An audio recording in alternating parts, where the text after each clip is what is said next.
So, what do you want to know? So Nick, since you were in Salt Lake City last year, you've moved on from your position. What are you doing now? So I moved from Senate House Library, University of London, and I'm now the Director of Learner and Discovery Services at the Open University, which is a very grand title. It means I look after all of the courses that they produce. So the Open University prides itself on social justice. It's about open and expanding education to everybody, regardless of background. So it's a really empowering movement, so it fits with the sort of things that I'm passionate about as well. And does the Open University offer any courses for family historians? Any courses of interest? They are hopefully going to be moving in that direction, if I might put that delicately. As well as the formal Open University courses, they've got something called Open Learn, and they also put a lot of material on Future Learn. So Future Learn is where other universities aggregate their content, so there is some material there. So it's a very broad church of experience and course material.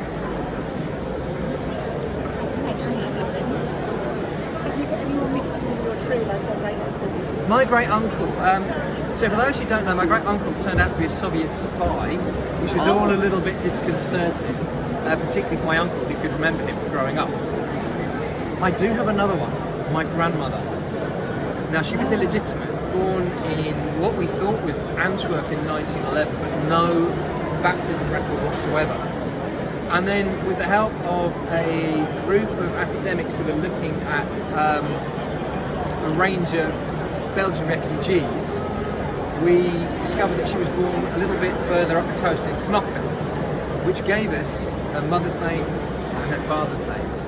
Her mother was known to us, her father was complete on loan, and he was a visiting American who was on his way to China to take up a professorship in chemistry. So that was quite a revelation. There we go. Does that help at all? Can you all hear me a bit better now? That's better. Right, okay.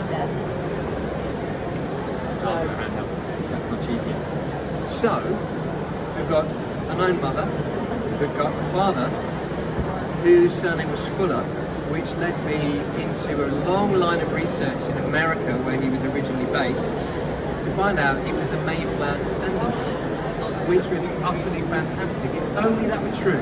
I then did a DNA test, and it turned out that with matched relatives, the Fuller line completely disappears. So I'm no further down the track. That's all very recent. So I'm here as much to do research and investigate where the real line takes us as to follow up on the Fuller line. So there's another mystery. I have no idea who my maternal great-grandfather is. So back to square one. With your wide range of interests in house histories and family history, how important do you think researching local and social history is with regard to your family history? So the question there is, how important is local and social history? It's vital, it's fundamental. You can't do one without the other. You can't research people without looking at the communities in which they were based. It's social economic context, background. For me as a historian, you can't just say, oh, I do family history, I look at names. Just like you can't say, I do local history and I look at the place. You have to combine the two. Otherwise, you're only getting a very small percentage of the full picture. It's great to collect the names and find out these links, but every generation I pause and just try and work out what else is that telling us. I don't know how many of you heard Dan's keynote this morning, but I was really struck by oral history as a way of investigating the past. Not necessarily within our own family, people who can remember that tradition within a community or a line of work, and that's why it's so important that we try and collaborate as historians. Too often we see family history groups form up that don't talk to the local history groups, who don't talk to the social history groups, or the oral historians, who then don't talk to the academic historians. So actually, what if we collaborated? What if we all worked together to try and enhance our knowledge, maybe share some of our case studies, learn more from each other? I mean, that's why we're all in it, surely. So it is important, so we maybe just do it by accident and don't think about it. But every time we get a certificate, we look at the name, we've got the house, we've got the address, we've got the occupation, it's all bringing those things together. Too many of the academic historians look down at family historians and oral historians. Yes, there has been a movement set up called Historians Collaborate, hashtag Historians Collaborate. And it's a group of academics who are working with family historians, not as guinea pigs to take their stories and use them to write impenetrable academic monographs or articles, but to really work with us, to understand our skills, to use our case studies with us to solve our questions. So there really is a groundswell of opinion in the UK, but also around the world. We've got Tanya Evans, who's a prominent public historian in Australia, working with us to try and get this movement across the continent because of the way people move around. So it was really interesting having that initial meeting way back in January this year, just to honestly and transparently talk about our perceptions of each other. I mean, I come from an academic background, and it is that top-down view using records rather than family historians and hobbyists. And actually, when we confronted the academics with that view, firstly they were shocked because that wasn't really how they saw us, or at least some of the colleagues might, but they did. But also they didn't realise that family history societies publish journals with case studies and research tips, and they learned so much from sitting down with us about our methodologies and the sources that we use that they never knew existed. Not just because sometimes state archives are tricky, but our family archives, those things that you'll find nowhere else that add richness and depth. That was what they realised. So it was a really positive and affirming meeting. So we've got a website set up and it's going from strength to strength. We've had someone recently from New Zealand wanted to join, lots of interest from North America, so we're hoping the Historians Collaborate movement will really take off. You can see the So the genealogy industry in 10 years' time, I think we'll have moved on from the 1921 census, that flurry of greater connectivity. We might have moved on a bit from DNA. What's the next big thing? For me, it's partly exploring this link with higher education. How do we learn from each other? How do we make all of what we do mainstream? How do we make all of the academic input mainstream? But for me, it's about ourselves. How many of us have thought, oh, I wish I could have asked my grandparents that thing, but at least I've got the photograph, at least I've got the letter. Well, we create records in a very different way. We're often creating digital records. How do we preserve those? How do we stop them being a series of digital moments into the stories that we need to tell? So I'm seeing it as a sort of a new generation of archiving tools that take digital content and allow us to create our own stories, our own timelines. Maybe some of those will form a proper community archive resource that both academic and public historians can use equally for their own purposes. So that's where I'd like to see the industry start to move. Make family history something that all school kids perhaps do, but in a very different way. To explore cultural heritage, to bridge some of those gaps of the British-centric view of the curriculum in this country. You know, we all have backgrounds that take us around the world, some more recent than others. That's all part of our heritage. Goodness knows, with the politics the way it is, we need that sense of community back. So maybe there's something there about mainstreaming what we do and looking at things that anyone can use. Maybe we don't call it family history or genealogy. Maybe it's personal archive or something like that. But we do need to tackle this digital gap that we're starting to build in. Who owns the data? Who stores the data? What happens to it? It just disappears, or worse, it's used or reused or sold on. So I think there's a really important question we need to be asking of many of those data companies so that we can shape the tools and the technologies for that next generation. That's the next 10 years. When you're introducing someone to the facts of their own family history that's not into family history, what is your biggest tip or your biggest secret to helping those people find their stories versus just the facts? You've answered the question in many ways by saying it's the stories. And I've talked to people who said, I've got no interest in family history whatsoever. I mean, what do I know? My grandfather did this and this and this. And then they just started telling me this incredible story. So great, now you've already become a family historian. You started with something that's interesting to you. What about his family? Well, I know nothing about his background apart from this. So you get them to start setting their own questions by telling those stories. And that's the most powerful thing. The interest that my kids have in their past obviously comes from me to a certain extent. But they're curious. They all love history because they're brought up with it. But they are encouraged to ask questions. Unfortunately, they occasionally ask some awkward questions.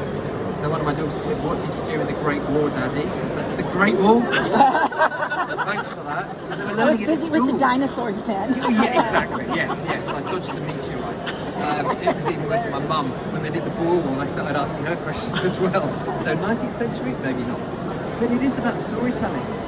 get them to tell stories, maybe to that younger generation as well. And then suddenly they realise that there is this curiosity in their lives. It isn't just something that happened to us. That's often the spark, so storytelling is the great way. You talked about the academics looking at collaborators, historians. Are we going to be the people that need to be involved more with interpreting the records and actually working out what we've got in those records and putting them into a story thing so that people can access them? Oh, that's a really interesting question. Should we be interpreting the records and helping the academics get more out of them? I think it's very interesting that you can take a document and read it 3 or 4 different ways. Before I left the National Archives to go to my last job at one, it's going back a few years now, we looked at Shakespeare's Will, something that people had looked at and knew very, very well. We looked at it in 3 different ways. Firstly, from the perspective of someone who knew about medieval law, and we interpreted the famous line that Shakespeare was dismissive of his wife because he left her his second best bed. If you read that through the eyes of a legal historian, she would have been left the house and the first best bed. This was an additional gift. So it wasn't a slight on his wife, actually it was a sign of great affection. And I think we can all do that with documents. So to us, a photograph or a letter needs that context of why it was written and why it was created, and to whom it was given and to whom it was passed down through the family, so that maybe an academic historian could use that as the vignette of life 20, 50, 100 years ago. So context is everything. The interpretation, I think, then is down to the individual who's looking at it. But the problem isn't so much that, it's access. It's getting these documents out there. And obviously we're often nervous about sharing everything that we've got. Yet equally, we go and put stuff on Ancestry and Find My Past. So, you know, it depends on where you want to draw that line. Let's get it out there, let's talk about it. And yeah, maybe let's build that critical framework. There are plenty of places to do this very well. Art Picture Archives has been running Hearts Memories for a number of years, where they take some of their documents and encourage people to upload some of their documents, and that way you put a dialogue between the state records, the personal records, and they allow both public historians and academic historians to then use them for their own purposes. So I think it's a really powerful example. And increasingly that's happening in the digital area as well. So have you heard of the Digital Panopticon? Yes. Fantastic resource of linked data, looking at some of the criminal records that Find My Past have digitised, plus a whole slew of other material from the National Archives, Old Bailey Online. And they've linked this data together, but they've also tried to reach out to the genealogical community to find living descendants and some of that personal archiving material as well, to really add that depth and richness. So there are some great examples out there, but I do think more from our side, our personal documents need to get into that space to make them truly valuable. Are you aware of any more medieval things going online? I mean, there's a few things like the Henry III, close rolls, whichever. But is there anything else coming out? So medieval documents are fantastic, but they're fantastically challenging as well, because they are Latin medieval shorthand. So there was a great project a few years ago, the Fine Rolls of Henry III. They were done in a very traditional way, where they were calendared, so there was a print version. The records were digitised, so you could see them as they were, but they were also extended so you could read the Latin and then translated. And that seems to be a model where more and more people are starting to have a look at how you can bring these materials to life. There are a couple of projects. My mind has gone a complete blank. I was looking at one only the other day. There's a new Twitter account to help people engage with those records. So check the National Archives, check quite a lot of the main archives which are putting this material out there, and check Twitter. These accounts pop up all the time. I'm going to kick myself now for not remembering which one it is. It's 14th century, I know that. So it has started to get you those name-rich records. Yeah, it will help. But again, it's linkage, it's context. Just because their name's there doesn't mean we can automatically link to the people. The chances are some of that time is going to be related to us.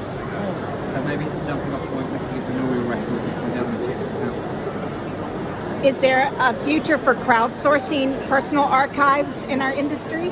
Well, there's been a long tradition of it. Let's think of FreeBMD. That's a crowdsourced resource, isn't it?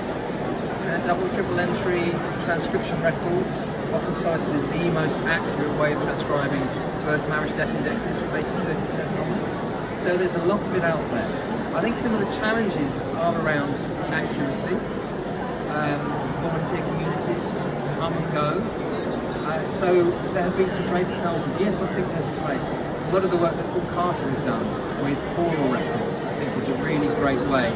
Not just of getting bunches of people to transcribe stuff, but learning from their challenges, learning from their local experiences. Again, it's historians collaborate in every sense. Those are true partnerships where both groups get something out of it. So I think there's a very interesting space to be explored in more detail there. I am interested in some of the tools that allow partial transcription. So coming back to the previous point about medieval records, there's a product called Cortex, which is produced by one of the major academic digital publishers of content. And they now claim that they can start to transcribe medieval handwritten script. Now, if that can be refined, you've got an incredible potential to do something amazing with these records. One more question. Yes, I had one. Do you have a favorite underused archive or repository that you think everybody should see, visit, learn more about? That's a challenging question because sadly lots of archives these days are underused. You know, there is a crisis in our archive system. Everyone goes online and forgets that that's the tip of the iceberg. Most of the really good records are local. I've used some amazing archives in my time. I've been very privileged and lucky, if you like, to get to see places that perhaps you don't normally see. One of my favourites was the Muniments Room at Berkeley Castle, when researching an American episode of Who Do You Think You Are? I've looked at West Dean in Sussex, which has an incredible record of the estate and local history of the people who work there, but they're just in boxes. So the quid pro quo, coming back to the crowdsourcing question, was that if I did a little bit of my catalogue and then you look at material, so there's some incredible material out there. I love working at places like the Welcome, which may not be the first port of call for many family historians, but my goodness, when you find out about how people lived, more likely how they died. So some of those slightly offbeat resources are a treasure trove if you're moving away from just name-rich data and trying to get a sense of the social history. So it comes back to that point about going offline, exploring, immersing yourself, and really trying to understand what life is like. Okay, I think that is all we've had time for. Thank you so much for your time. I hope that was of interest.